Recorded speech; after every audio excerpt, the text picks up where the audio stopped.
Sab. Hey, look, I'm really sorry about what happened earlier. Hey, you know it's all part of the act, right? Para mas lalo ko lang makuha yung loob ni Era. Look, I didn't mean to hurt you earlier. It's just... Ba't mo kasi ginawa yun? Hindi ko na kasi kaya, Eden. It's like a knife twisting in my chest every time I see you with her. I know, but we planned this, di ba? Sab, we started it together. We have to finish it together. Alam mo na may naghihintay sa atin sa huli nito eh. It's everything we've ever dreamt of, Sab. So I'm just asking, just a little more patience, please. What if I told you I can't do it anymore? Sab. Hindi ko na kaya, Renan. Gusto ko nang sumuko. Tigilan na natin to, please. Lumayo na lang tayo. Magsimula na lang tayo ulit, please.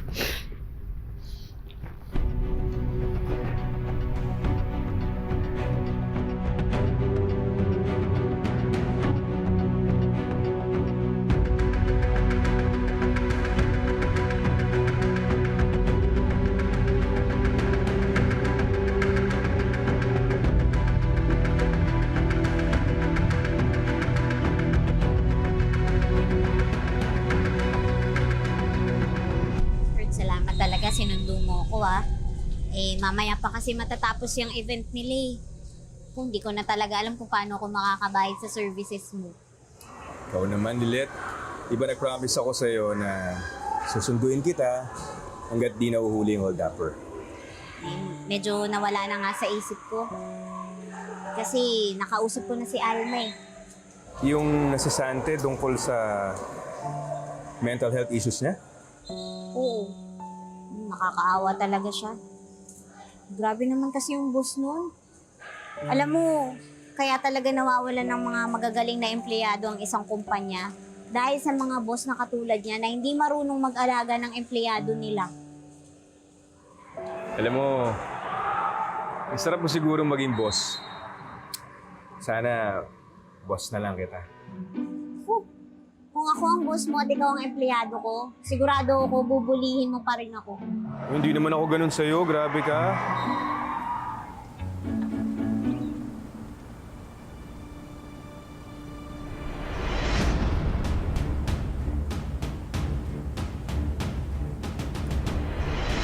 Kurt, yun yung hold-upper. Hold-upper? Asan? Ayun o. Nahuli rin kita. Ha? Ano mo problema mo? Hindi siya yung hold-upper. Pasensya na ho Hindi po pala ikaw yung hinahanap namin. Pasensya na, sir. Pasensya na po.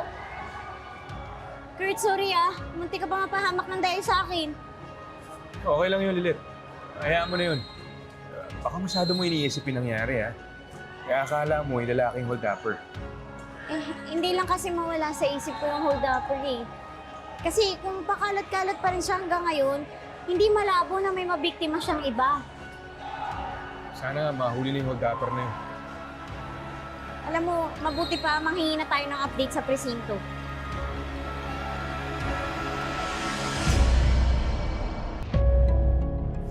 As of now, wala pa po tayong update sa paghanap sa mga hold-upper. Mukhang magaling magtago eh.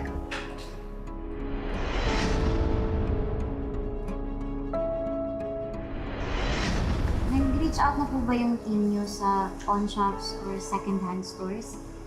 The stolen items, especially the watch, could be crucial in tracking down the suspect's movements. Well, naabisuhan na namin ng mga establishments in the area na mag-report if there's any suspicious transaction na magmamatch sa description ng mga nawawalang gamit. If you need further assistance, pwede akong gumawa ng draft na affidavit of loss para sa mga nakuwang gamit, which you can disseminate to these establishments. It might take them more vigilant. Magandang idea na, attorney. Makikipag-coordinate kami sa'yo for that. At huwag kayong mag-alala. ginagawa naman namin lang lahat para mapabilis ang investigation at mahuli agad ang suspect. Sana talaga makakuha na tayo ng kahit na maliit na detalye para mahuli yung mga kondakto na yun.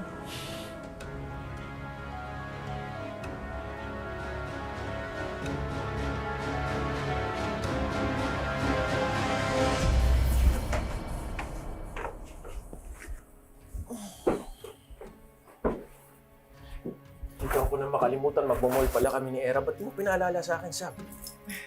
Maghihintay naman yun. She always does. No matter how late you are. Wala ko wag mo na hintayin kasi malamang gagabihin ako. Sundin ko pa si Era. Okay?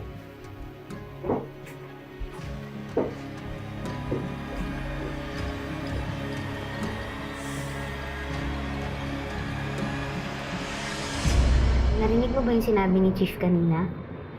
Hindi daw nanghihingi ng update si Attorney Alon. Baka naman gumagawa siya ng sarili niyang investigation. Alam mo naman yun. Sa aming tatlo, siya yung mas nawala ng malaking halaga ng pera. At hindi lang pera, pati mamahaling relo.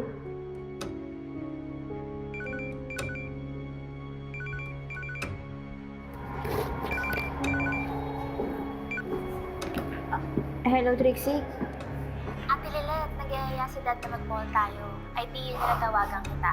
Game?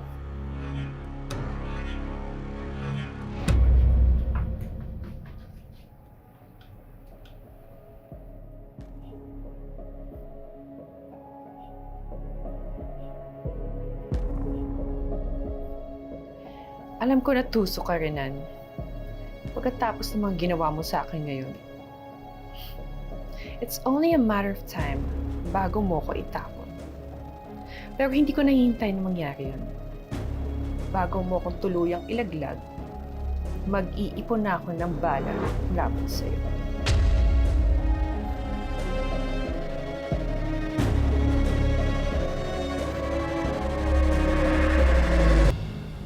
Naturingan kang hotshot lawyer, pero ang dami mo rin kapalakan sa buhay, ano? So, sino yung magsusuot ng stolen watch sa public meet-up? Gusto mo ba talagang mag-audition sa Most Wanted? I'm sorry, Patricia. Don't worry, next time ikukonsulta ko muna sa reyna ng krimen lahat ng galaw ko. How does that sound? Isa pa, hindi ko naman kapalpakan yun. Kasalanan ng sekretary ko. Oh, so now your minion is outsmarting you. Classic. Ipaalala mo nga sa akin, Renan, who's running this circus here? Hey, can we not turn this into your comedy hour, Patricia, please? Iba kaya yung pinunta ko dito para pag-usapan. I came here to warn all of you. Lalo ka na, Mellard. Muna ibalandra yung pagmumukha mo sa publiko sa ngayon. Eh, boss, paano nga pala yung kulang yung bayad sa akin? Oh, sure, Mellard. Let me just whip out my checkbook here right in front of you in the middle of this whole crisis. I mean, that sounds reasonable, right? Priorities and all. Ano daw? Wala pa raw pambayad. Utang daw muna, par. Ang kwago naman, oh. Utang na naman. Eh, boss, anniversary namin ng shota ko. Kailangan ko ng datong. Trip mo ng fishbowl, ewan ko. Wala eh. Bukod sa bawal ka lumabas, wala. Kawawang mga tuta ko. They can't even get their bones dahil kay Mr. Hotshot Lawyer dito who's fumbling his scams.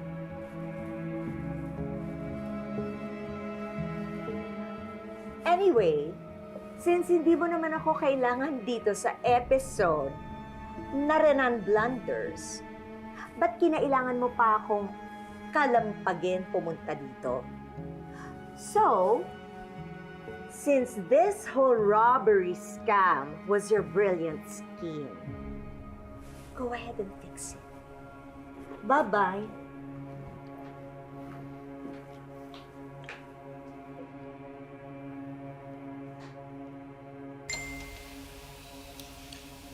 Ay, sandali lang po ah. Sasagutin ko lang po tong message ni Alma. Yung kliyente ko po na natanggal sa trabaho. Bukas na po kasi yung mediation nila nung employer niya sa PAO-QC. Kasama po yung PAO-QC lawyers. Anak, bakit sa PAO-QC?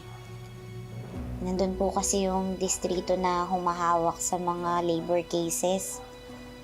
Wala ka. Sigurado yung gera kung magkaharap-harap yan. Huwag naman.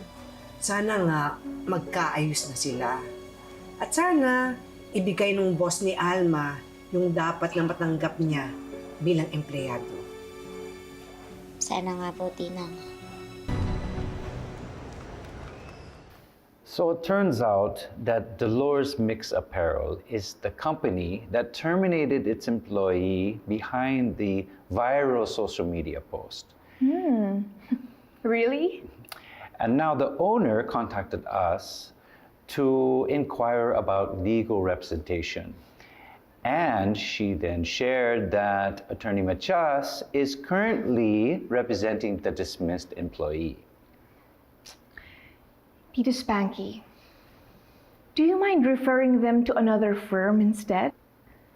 Because for now, I would rather avoid any involvement that could connect me with Lilette. At ayoko na muna siyang makaharap. Are you still upset with your sister? At ayoko na rin muna siyang pag-usapan, Tito Spanky. If that's okay. All right. I'm sorry. Here are the documents you requested from Attorney Alon. Thank you. Sabrina? Wait. Yes, Mom. Is there anything else you want me to do? What happened? Saan mo nakuha yung pasa mo sa forehead? Attorney. Sabrina, did somebody hurt you? Wait, Sabrina, if something happened, you know you can trust us. We're here to help you, okay? Please, tell us what happened. Sabrina, we can provide legal assistance if needed. Basta, sabihin mo lang sa amin kung anong nangyari. Kung anong totoo. Simula akong nung huli pagkikita namin ni Ma'am Yasi, lalo ako nahihirapang makatulog, attorney. Pinanghihinaan po ako ng loob eh. May mga oras nga po na gusto ko na lang sumuko.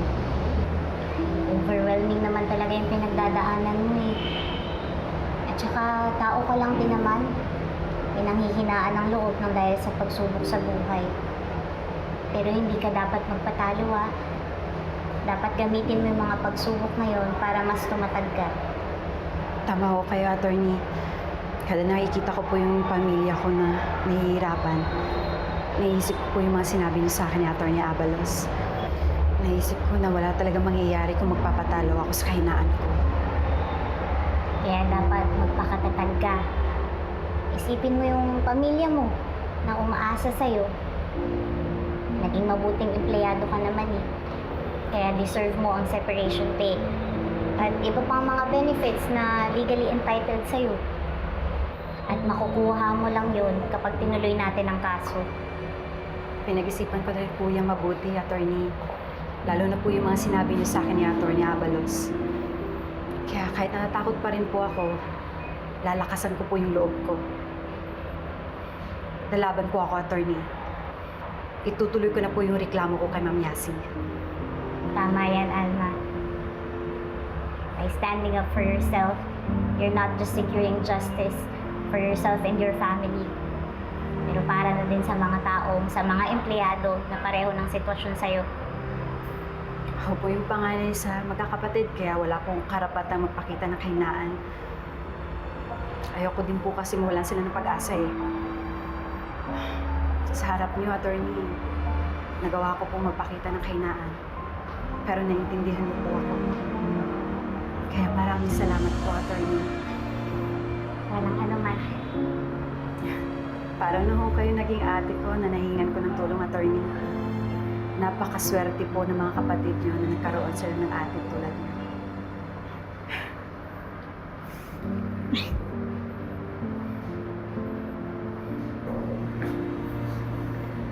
Sana nga, ganyan din yung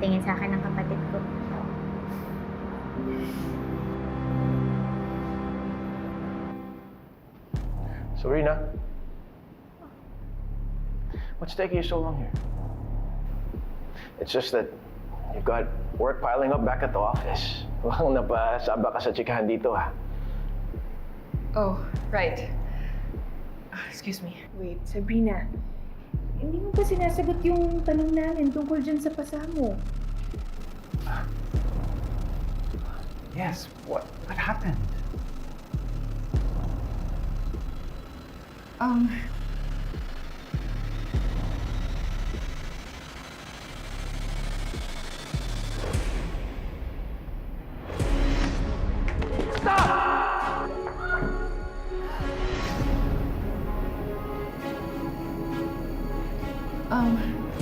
Nadulas lang po ako sa bathroom kanina. Totoo ba, Sabrina? Nalate po kasi ako gumising. Then nagmadali ako kaya ako nadulas. Anyway, should get back to the office. Excuse me. Attorney Alon, sounds like you're overworking your secretary. You wouldn't want her to end up like the employee from Dolores Mixapero now, would we? Yeah, I heard about that story. Interesting, huh?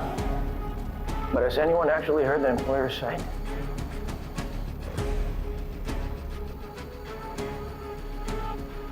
What do you mean? Well, it's just that sometimes some people love to play the victim card. They want to complain about anything and everything under the sun, and yet they're the ones that are actually slacking off. Hindi nila ginagawa na maayos yung mga trabaho nila. And when they get terminated, well, all of a sudden the employer becomes the villain of the story. Eh, alam mo, minsan wala talaga akong tiwala sa mga ganyang klaseng tao eh. Honestly, it's kind of a talent how some people can just twist the narrative and make themselves out to be the innocent ones. Mapagsabihan mo lang ng konti, dahil sa mga kapalpakan nila, well, sumusuko na agad, bumibigay na. Eh sila naman tong gumagawa ng mga bagay na ikakasira niya.